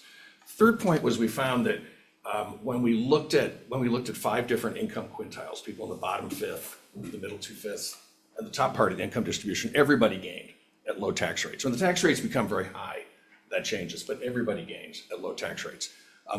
In those quintiles, the average person. Of course, not everybody gains. And not everybody gains because some people drive a lot. Some people use a lot of energy. Those people have incentives to reduce their energy use, to take the bus instead of driving, to walk instead of driving. Go on down the list there, but I think this is an excellent bill, and the committee ought to think strongly about passing it. Thank you. Thank you. Members, any questions? Senator Kim. Senator Kim. you. Sorry, Senator Kim first. Senator and then- Kim. sorry. The tax department, please. Okay. According to your testimony, you says that refundable credit are more susceptible to waste, fraud, and abuse. Can you explain? It's more difficult for the tax department to have a refundable credit as opposed to a non-refundable credit because it opens us up to more fraud. So we prefer having a non-refundable Right, credit. but can you explain the public listening what you mean by fraud and so forth? More susceptible. Well, more people are apt to apply for it, and because we depend on people voluntary compliance, that means that we have to put more of our resources to say audit or double check to make sure that what they are reporting to us is verified. So it just creates more compliance. So as for a it. non-refundable, it would be done with your taxes? Is that what you're saying? Or- A non-refundable would, so therefore we wouldn't be issuing checks to people. Because it would be against their taxes. Yeah, yes. That's the non-refundable. And the AG brought up the point that we could be open for challenge because it says residents. So if it's non-residents, then how many more people are we talking about? Do you have any idea? Well, in the definition, a qualified, someone who would be qualified would have to be in the state physically for 9 months. So, Did you guys look at the Attorney General's testimony? No, the department hasn't seen that. Okay, Yeah. because they clearly state that, we should take out So I don't know resident. if. So I don't know. Suggesting to take the. The word resident out, out. but leaving in the 9-month qualification. I'm not, no, the AG, And AG, that's, So, just stay there. No, we were recommending to change the definition to a taxpayer who is subject to the taxes under the chapter. Okay. So anybody who has to pay taxes. So under that situation, how Yeah, many I- more people are we talking about to yeah, I split don't the know how many pot? more people, but there would be more people. There would be more Yes, people benefiting. Non-resident and resident. Thank you. Senator Richards. Thank you. You, Hero, you said you did some research on this. I want to ask you some questions, please. Though I get the intent of what we're trying to do here, I'm very sensitive to the Big Island because that's where I'm from. And we had this conversation last year. The numbers that you put together based upon, you said early on, everybody wins, later on, not so much. Oh, So well, we as the tax have. goes up, right, as the tax goes up, there's. Understand, but Big Island, in my district alone, we can put 3 Oahu's. And so on the Big Island, we drive a lot, and we're not going to change geography. That's not going to happen. What is the impact for the average driver on the Big Island? Or has that been quantified? We haven't quantified that. We did ours by income levels across all the different islands. We have an ongoing project to look at that, but I don't expect that to be ready before the end of the legislature, probably sometime. Okay, because my problem is, I think we drive too much on the Big Island, though I support the intent. And the people driving the most are the people that can least afford another taxing, as it takes it out of their pocket now. Also, did you look at agriculture and what the impact on agriculture was going to be? There would be an impact on agriculture because the cost of fuel to agricultural firms is going to rise. That makes them less competitive vis-a-vis mainland firms. So industries that use lots of firms will become a little bit less competitive. There's no doubt about that. The reason why the average resident gains is basically because of the transfer of taxes from tourists. When we looked at the overall impact on economic growth, though, we found it was very small. That over I think it was a 20-year period, we found that instead of growth being approximately 40%, it would be 39% instead. So that it was not a huge impact, but there will be certain firms and certain industries that will have a larger impact, and agriculture is one. That's all sectors, and you're not talking about the agriculture sector. That's all sectors. So there's firms sectors that are more fuel intensive, just by the very nature of putting a tax on fuel, are going to be affected more as agriculture. I mean, I'm answering yes to your question. Okay. Yeah. All right. And this is my concern. This is the problem. I understand the intent, but we got to pay attention to the people that can least afford it. Thank you, Chair. Senator Kim. Stay, please. So have you folks looked at the overall? I know I kept saying that individuals will benefit and they'll get more money and so forth. What's the overall effect? Because if industry is costing more, prices are going to raise, right? And everybody's cost is going to go up. So at the end of the day, what are we really talking about? You know, they said rail, they said, oh, if you raise the GET, the tourist is going to pay X amount of it. And so, you know, they're going to be paying 1/3 of the cost for rail, but we've not seen the cost for rail go down at all. So what is the overall impact and what exactly will the resident actually benefit? Because if you're paying more, when you get this rebate, what is the actual gain? Okay, so the purpose of any tax is either to raise revenue or to be a corrective tax. This is a corrective tax. We're trying to reduce greenhouse gas emissions. All taxes like this are drags on the economy. There is no tax where you can come up with it and you find, oh, the economy is going to gain because of the tax directly. It might gain from the expenditure on public goods that come about afterwards, but yes, there will be a small drag in the economy. What we found, though, when we ran a comprehensive model that involved all sectors and allowed redistribution across different sectors, from energy-intensive sectors to less energy-intensive sectors, was that the impact on the Hawaii economy was relatively small. But yes, there will be sectors and there will be firms that will find that it's a burden. Well, and there'll be individuals who drive a lot that will find it burdensome. All those firms that have more incentives to try to save on energy, to try to change their production processes, to carpool more, to find an electric bus service that brings them across the island. But thank you for that. Just that we keep hearing people throw numbers around, like every resident will get $1,000 more a month or whatever. So I just want to have a real number because Much we of those hear numbers, a lot actually, there are numbers in the bill of how much more people of the payments that people would get. And for your average family, it would more than reimburse you for the taxes paid. The reason why there'd be energy the reason why people would consume less energy is because it raises the cost of energy. So you're going to get the payment whether or not you drive or not. So people are going to look at the increased cost of driving and say, I'm going to drive a little bit less. Right, but what about the increased cost for food? What about the increased cost for ag? What about all of that? So No, I'm just saying. all that's included. All that's that included figured in the out? modeling. Yeah. Okay, thank you. Senator Rhodes. Yeah, but I'd like to ask Professor a question, but can I go to Climate Change and Adaptation Commission first? So, you know, we're making these comparisons between how much will this cost if we institute this tax, but the question is compared to what? So if we don't get global warming under control, there are two separate questions. Who's the one, what income group that suffers the most from global warming? And is the cost higher than what we would be paying with this tax? Yeah, that's a great question. Mahalo. Leah Laramie for the Climate Change Mitigation and Adaptation Commission. Lower and middle income families are the ones that most impacted by climate change. And why is that?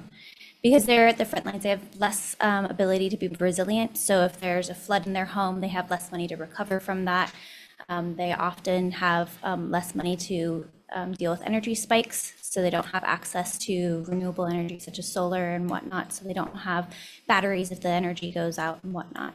So bottom line is poor families are going to pay one way or the other. Either they're going to pay a tax that helps reduce global warming, or they're going to pay by having their house destroyed in an intensive storm or something. That's correct. Okay, thank you. Can I ask a question, Professor? I guess you're a professor. Yes. Yep. So I, Henry Curtis asked an interesting question. Right. It's not immediately obvious to the most casual observer why this still works when you just, so I guess going back to first principles, carbon emissions is sort of the mother of all negative externalities. And a negative externality is a cost that's borne by someone other than the person paying the bill. So we're basically borrowing money from Mother Nature so we can have low energy costs. Is that a fair characterization? That's a reasonable characterization. Okay, so then with that in mind, the carbon tax basically just makes it so we're paying the full cost for the energy. That's right. Okay, so when we get to that point, we give it all back. So we take this money away, we give it all back. Why does it still work? Because it just seems like we're just like changing money back and The forth. critical thing is that the payment is decoupled from the extra cost of energy. Okay, so suppose people look at it and they say, oh, I'm a family of 3 people, and I'm gonna get back from the state $1,200. Okay, for this. That's not related to how much energy you use. If you decide, oh, I'm gonna work from home, I'm gonna convince my employer to let me work from home, and I'll save all those commuting costs, you're still gonna get that fixed payment. There's still all sorts of incentives at the higher cost of energy to save on energy costs, to take the bus, to bicycle, to basically find ways to save on energy. Some people are gonna find that hard to do, and the tax is gonna be difficult for them. There's no doubt about that. But there is no free lunch here. There's no free ride to basically get rid of the greenhouse gases. I mean, it is gonna be costly somehow for some people. The good thing here still is that the average person gains because the redistribution of the tax is paid by tourists. They don't get a cashback check. Sure. Thank you. Senator Favela, Senator Fukunaga. Go ahead. Senator. Okay, just to follow up on Professor LaCroix's comment, because according to the Attorney General's testimony, they're saying if we eliminate the term resident, then, there's a difference in how the bill was originally structured compared with the amendment that their office is proposing. So, the notion that this refundable amount would go only to residents seems to be on somewhat shaky ground. Can you address, the Attorney General's Well, that's part of the crux of the bill. I'm not a lawyer. I can't address the legal aspects of it. But that's one of the reasons why I'm enthusiastic as an economist about the bill, is because it is another way to tax tourists. And it's a way to redistribute that money directly to local residents so they can spend it as they see fit. If basically tourists could file and say, oh, I spent so much on this tax in Hawaii, and they could get a refund, I think that would remove a lot of the foundations of the bill.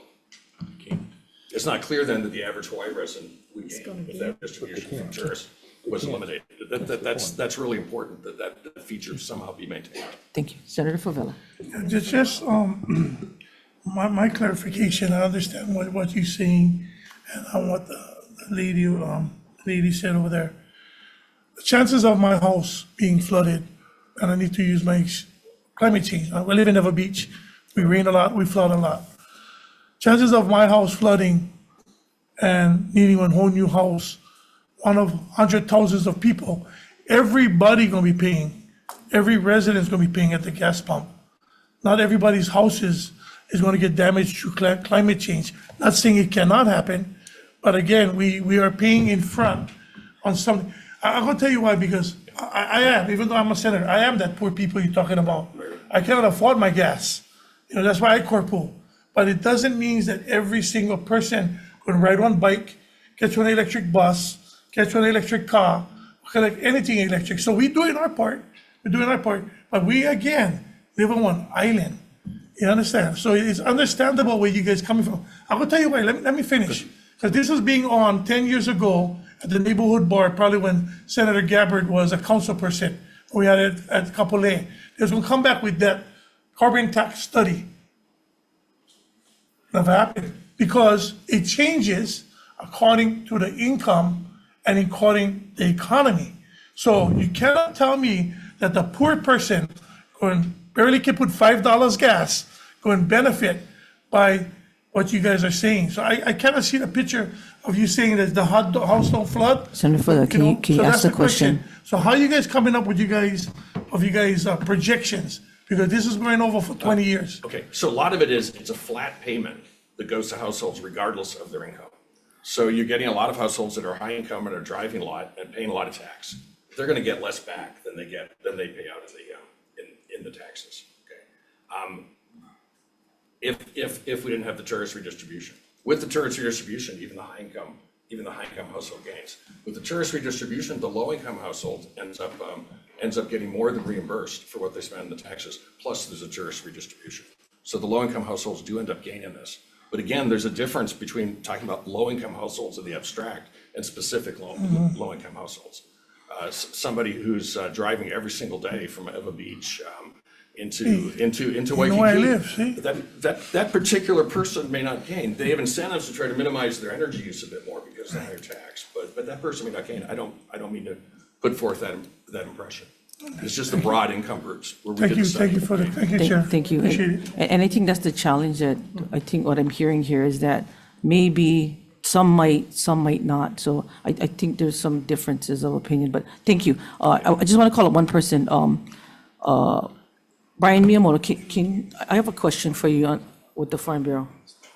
And I want to ask you a question based on ag. Where does ag fit into this?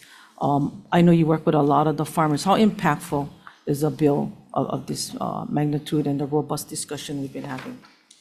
Thank you, Chair. Thank you, Chairs, Vice Chairs, members of the committees. Brian Miyamoto here on behalf of the Hawaii Farm Bureau. Any increase to cost of production for farmers and ranchers really impacts our ability to grow ag.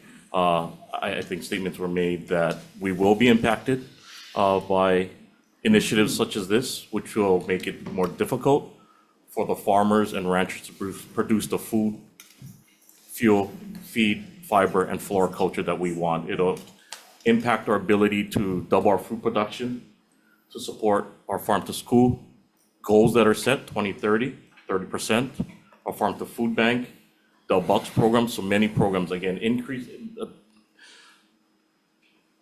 Things like this makes it harder to farm. It's already hard to begin with. So if we're looking at increasing cost, increasing fuel costs, again, we're an island state. We import not just 90% of our foods, but many of the inputs that are required to grow those foods, the foods that we do grow here. So all that has to come in, and then as an island state, it goes out to the neighbor islands, comes back into Oahu where the market is. So any increased cost will have an impact to our ability to produce more of the food, fuel, fiber, and floriculture that we want here in Hawaii. So we'll have a negative impact. Okay, thank you. I'm going to move on. Next bill, Senate Bill 2767, relating to the Natural Energy Laboratory of Hawaii Authority. First test of fire, in support Department of Ag, in person. So not sure if some of you would like to stand on your Correct. testimonies. Standing on our testimony. Thank you. Thank you. Next up, Nelha, Gregory Barber. Barbara, stand on our testimony and support, and happy to answer. Thank you. Next up, testifying Agribusiness Development Corporation, in support. Wendy Gady, good afternoon, Chair and Vice Chair. ADC stands in strong support of this bill. Thank you for the nice volume. Next up, Hawaii Farm Bureau, in support, in person. Thank you, Chair. In observance of time, the Hawaii Farm Bureau will stand on its written testimony in support. Thank you. Next up, Core Premium Foods, in support. Ecoponic X, in support. Hawaii Young Republicans, in support. Anybody else here willing to testify on behalf of the measure? Seeing none, any questions? A quick question. Senator Gabbard. For Nelha.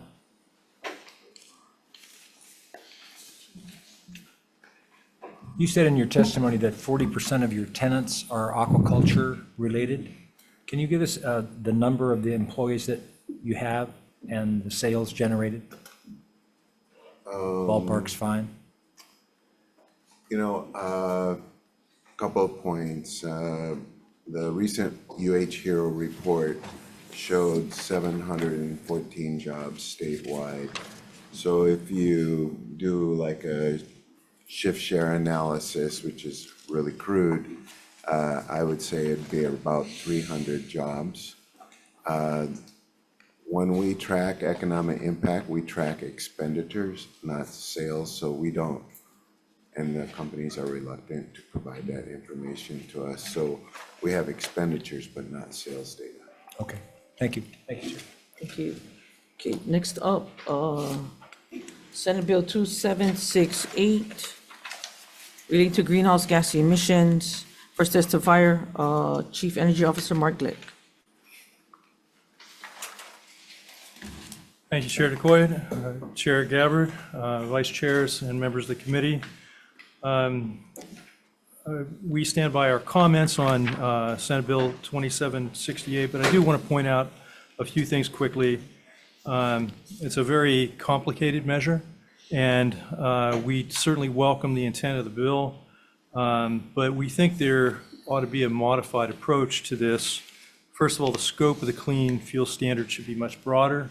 It's been done that way in a lot of other states, and the definitions may be too narrow to really promote significant levels of decarbonization. And we think there are great other definitions that can be used. We suggest some of those. And we also feel like should have a broadened scope to include electricity and a broader range of alternative fuels. We suggest the definition of the covered fuels is consistent with EPA's renewable fuel standard. And we also believe that we have the possibility to piggyback off the Clean Air Act approach in California, but that would be another very complicated process, but we think that could be extremely effective to try to seek a preemptive waiver to join California's standard by changing our state implementation plan and improving that, and basically saying that our decarbonization needs are so great that we need to join that, but that would take approval by the Environmental Protection Agency. We think that would have a much broader impact than the way this bill is constructed. Happy to answer any further questions on this. Thank you. Thank you. Next up, Hawaii climate change in support. Stand in my testimony in support. Thank you. Next up, testifying for Nesty in person. Hi, in respect of time, Christina Cornejo. Thank you, Madam Chair, Chairman Gabbard, and Vice Chairs Wakai and Richards. We stand in strong support of this bill, and we stand on our written testimony. Thank you. Next up, Ryan Kenny for Clean Energy US in support. Biotechnology Innovation Organization in support. Alliance for Automation, Automotive Innovation in support. Hi. Thank you. Tiffany Ejima on behalf of the Alliance for Automotive Innovation. Apologize for the late testimony. We offer comments on this measure and an amendment to include electricity and hydrogen in the definition of alternative fuels. Thank you. Thank you. Next up, Environmental Caucus in opposition. Democratic Party of Hawaii, Hawaiian Electric on Zoom. Go ahead. Good afternoon, chairs, vice chairs, and members of the committee. I'm Nicholas Paisley, and I'm providing testimony on behalf of Hawaiian Electric regarding this bill. So the company supports the clean fuel standard. However, as written, it's not clear if renewable fuel counts towards power generation. So we're concerned about it affecting our customer rates. We've provided some amendments in our written testimony. And, this is kind of similar to some of the other testimony where, electricity and power generation should be included. Thank you. Next up, Par Hawaii, comments. Testifying 350 Hawaii with comments, and 2 other individuals in support and 2 in opposition. Anybody else here willing to testify on this measure? Any questions for the committee? Seeing none. Next, Senate Bill 2801, relating to food supply. First one up, Agribusiness Development Corporation in person. Courtney Gagey, AEC. Good afternoon, Chair, Vice Chair, committee members. We stand in strong support of this bill. Thank you. Next up, Hawaii Farm Bureau.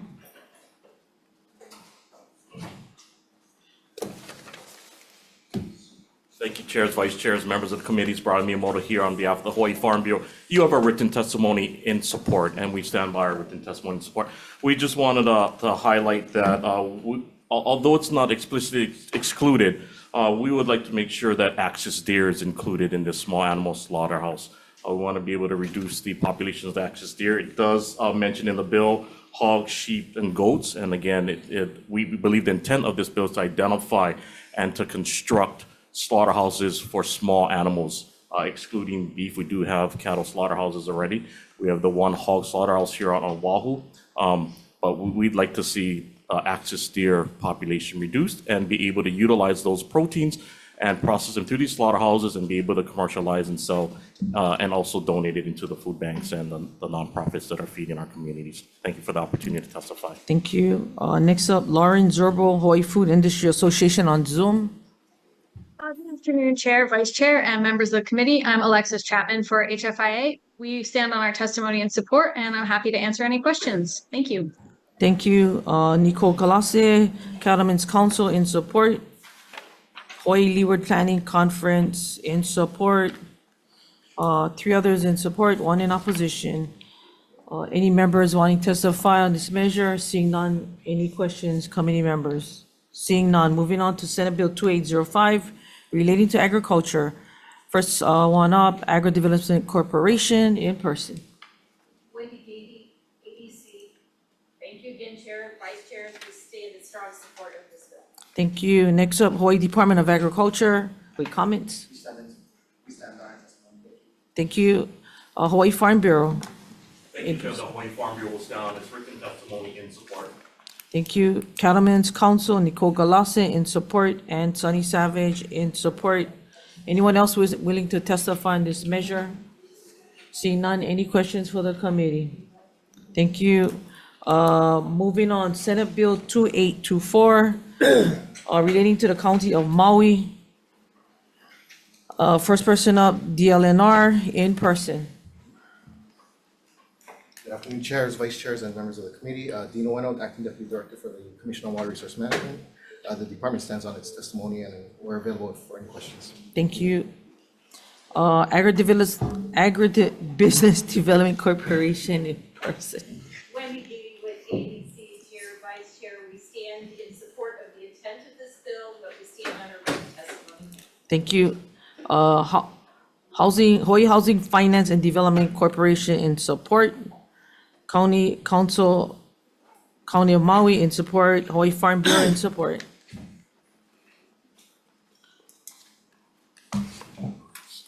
Thank you, chairs, vice chairs, members of committees. Brian Miyamoto here on behalf of the Hawaii Farm Bureau. You have our written testimony in support.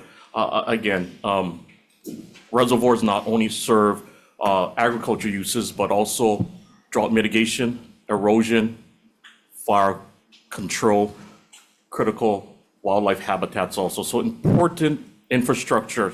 We just want to make sure that these reservoirs do have ag value, since it is the ADC that's been tasked to undertake this project that has many reservoirs. Also, we didn't see any funding for ADC. There's a lot of systems in here, a lot of work that needs to be done, but we want to make sure that the Agribusiness Development Corporation, if the legislature so chooses to pass this bill, provides the adequate funding so they can undertake what seems like a very big project. Thank you for the opportunity to testify. Thank you. Next up, Cattlemen's, no, sorry. Jacob Winsek, Hawaii Young Republicans in support, and Sunny Savage in support. Anybody else willing to testify on this measure? Seeing none, any questions for our committee members? Seeing none, we're gonna recess.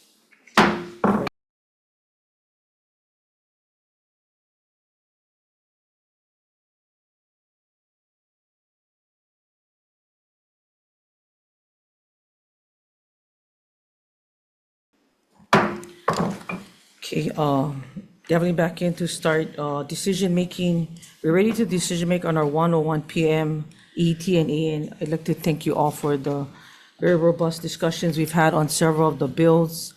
So on the first bill on the agenda, Senate Bill 2102, relating to renewable energy. My recommendation is to defer this measure. Committee members, any discussion? Seeing none, Vice Chair Wakai for the vote. Chair votes, defer, sorry. Yep, sorry. Next one, Senate Bill 2451, relating to an atmospheric carbon capture plant. My recommendation is to pass as an SD1, blanking out the dates on page 3, lines 9 and 13, and defecting the effective date to January 1st, 2060. And I would also like to note in the committee report that the next committee look into the feasibility of the implementation dates on page 3, noting construction time, costs, and environmental studies. Committee members, any discussion? Seeing none, Vice Chair Wakai for the vote. Chair votes aye. Vice Chair votes yes. Senator Fukunaga. Aye. Senator Kim. Reservations. Senator Favela. Reservations. Chair, your recommendation is adopted. Same recommendation for AEN. Chair votes aye. Thank you, Chair. Chair votes aye. Vice Chair votes with reservations. Senator Decoit. Aye. Senator Rhodes. Aye. Senator Awa. No. Chair, you have 4 in favor. Motion is adopted. Thank you, members. Next up is Senate Bill 2525, relating to taxation. Again, this measure has had a lot of discussion. I believe that there needs to be a lot more discussion. I think some of the data that was brought forward needs to be validated. Again, anytime there's impacts that affects our families here, needs that discussion, and a time when we're at probably the worst time to be raising taxes. I'd like to see how we could work through this during the interim going forward. Again, both sides make a great discussion on it. For that reason, my recommendation is to defer this measure. Moving on to Senate Bill 2767, relating to Natural Energy Laboratory of Hawaii Authority. My recommendation is to pass as an SD1, technical amendments needed for consistency and clarity and defecting the date to January 1st, 2060. Committee members, any discussion? Seeing none, Vice Chair Wakai for the vote. Chair votes aye. Noting the presence of all members, any opposition or reservations to the chair's recommendation, we pass this measure with amendments. Having seen and heard none, Chair, your recommendation is adopted. Thank you. Same recommendation for AEN. Chair votes aye. Chair votes aye. Vice Chair votes aye. Senator Decoit. Aye. Senator Rhodes. Aye. Senator Awa. Aye. Chair, you have 5 in favor. Motion is adopted with amendments. Next bill up, Senate Bill 2768, relating to greenhouse gas emissions. My recommendation is to pass as an SD1, technical amendments needed for consistency and clarity and defecting the date to January 1st, 2060. We're going to leave the blanks on page 3 and page 7 and make note in the committee report for the next committee to make recommendations and take testimony on what the percentage levels should be. Committee members, any discussion? Seeing none, Vice Chair Wakai for the vote. Chair votes aye. Noting the presence of all EET members, any opposition or reservations to the chair's recommendation? we pass this Reservation. measure with amendments. Noted Favela with reservations. Any others? Chair, your recommendation adopted. Thank you. Same recommendation for AEN. Chair votes aye. Chair votes aye. Vice Chair votes aye. Senator Decoit. Aye. Senator Rhodes. Aye. Senator Awa. Chair, you have 4 in favor. Motion is adopted with amendments, correct? Yes. Next is Senate Bill 2801, relating to food supply. My recommendation is to include axis deer in this measure, as well as, pass it with an SD1, including axis deer to the measure, defecting the date to January 1st, 2060. Any discussion? Seeing none, Vice Chair Wakai for the vote. Chair votes aye. Noting the presence of all EET members, any opposition or reservations to the chair's recommendation, we pass this measure with amendments. Having seen and heard none, Chair, your recommendation is adopted. Thank you. Same recommendation for AEN, and the chair will vote WR. I'm not sure that this is the direction we should be going in terms of the emissions from methane, ammonia, and CO2, but I'll vote WR. Thank you.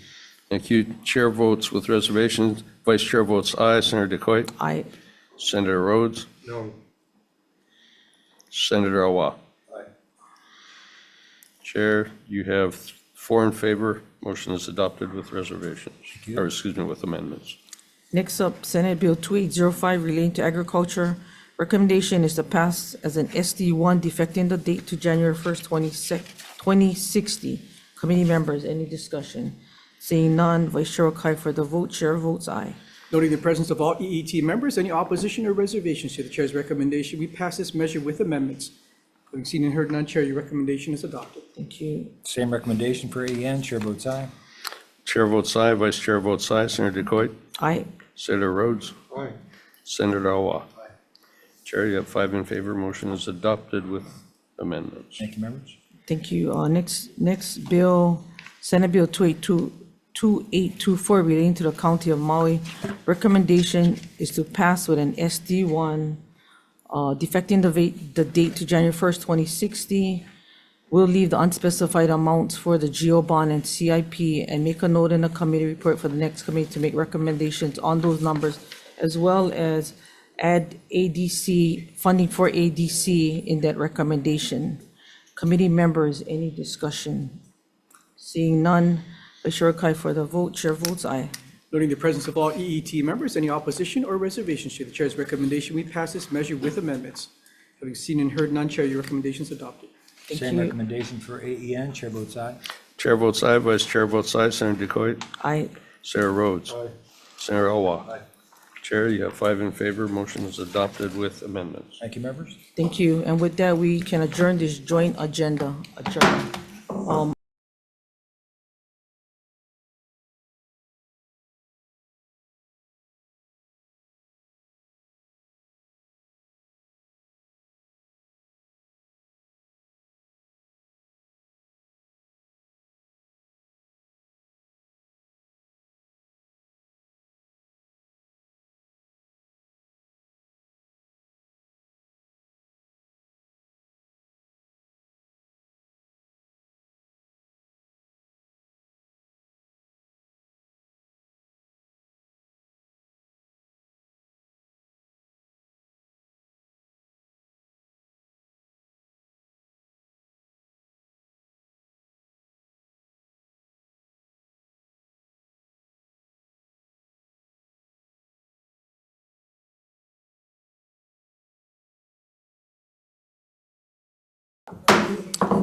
Hearing on January 30th.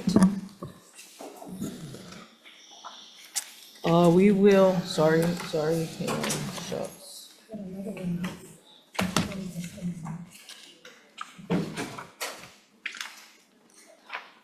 Opening the 1:30 agenda, meeting is being streamed live on YouTube. In the likely event, we have to abruptly end this hearing due to technical difficulties. The committee will reconvene to discuss outstanding business on Thursday, February 1st, 2024, in room 229, and a public notice will be posted. Please note, we have a 2-minute limit per testifier, and I want to thank that downstairs for giving me till 3 o'clock. After begging and pleading, mahalo. First bill up is Senate Bill 2081 relating to economic development. First testifier, Debit. Seeing Debit is not here, in support. Next one up, HTDC, in support. Hi, good afternoon, Chair, members of the committee.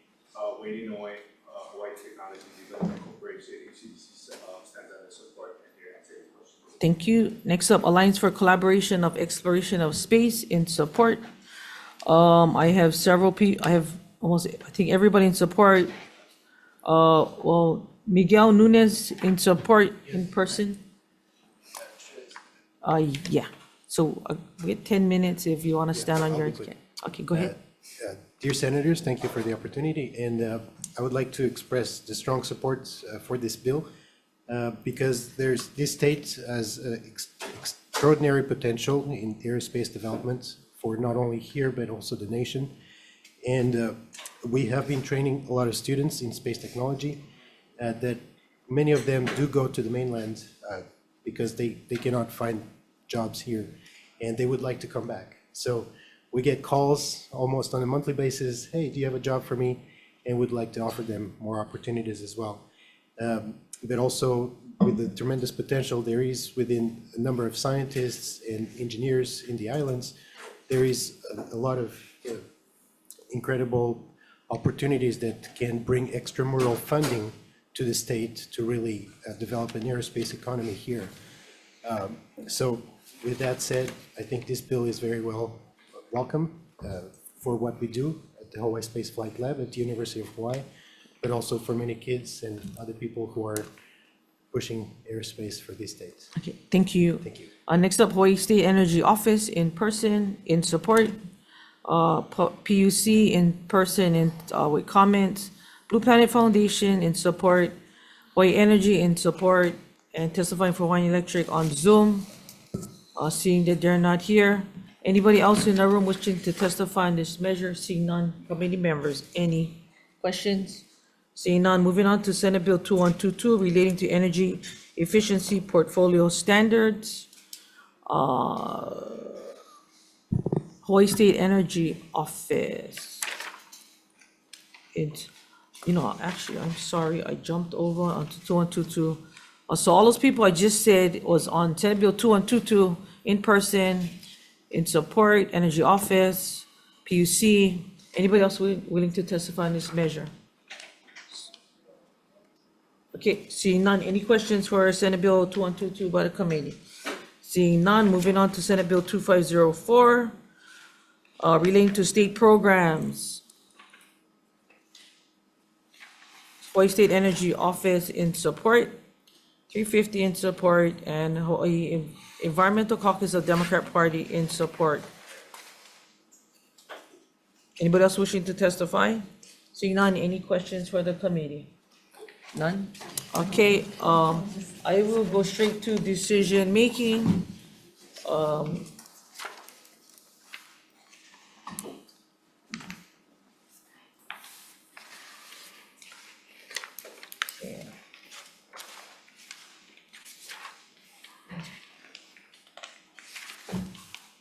Okay, first bill up. 2081, recommendation is to pass as an SD1 defecting the date to January 1st, 2060. Any discussion? Seeing none, Vice Chair Wakai for the vote. Chair votes aye. Vice Chair votes yes. Senator Fukunaga. Aye. Senator Kim. Aye. Senator Favela. Aye. Chair, your recommendation is adopted. Thank you. Next bill up, Senate Bill 2122 relating to energy efficiency portfolio standards. Recommendation is to pass as an SD1 defecting the date to January 1st, 2060. Any discussion? Seeing none, Vice Chair Wakai for the vote. Chair votes aye. Noting the presence of all members, any opposition or reservations to the chair's recommendation, we pass this measure with amendments. Having seen and heard none, Chair, your recommendation is adopted. Thank you. Next bill, Senate Bill 2504 relating to state programs. Recommendation is to pass as an SD1 defecting the date to January 1st, 2060. Any discussion, members? Seeing none, Vice Chair Wakai for the vote. Chair votes aye. Noting the presence of all members, any opposition or reservations to the chair's recommendation, we pass this measure with amendments. Having seen and heard none, Chair, your recommendation is adopted. Thank you. And with that, we are adjourned.